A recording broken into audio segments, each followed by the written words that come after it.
Ahmedabad Bhavnagar express highway પર ગંભીર બસ અકસ્માત। અમદાવાદ જિલ્લાના કોટ પોલીસ મથક વિસ્તારમાં કરિયાણા ગામ નજીક ભાવનગર પરત ફરી રહેલી ખાનગી બસ પલટી જતા ગંભીર અકસ્માત સર્જાયો।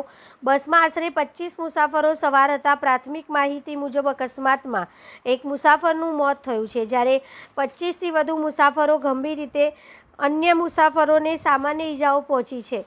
તમામ ઈજાગ્રસ્તોને તાત્કાલિક સારવાર માટે ધોળકા CHC ખાતે ખસેડવામાં આવ્યા છે।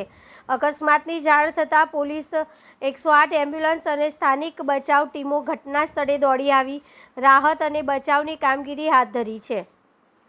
બસ ચાલકે સ્ટીયરિંગ પરથી કાબુ ગુમાવતા બસ પલટી ખાઈ હોવાનું પ્રાથમિક તપાસમાં સામે આવ્યું છે। અકસ્માતના ચોક્કસ કારણ અંગે પોલીસ દ્વારા વધુ તપાસ હાથ ધરવામાં આવી છે।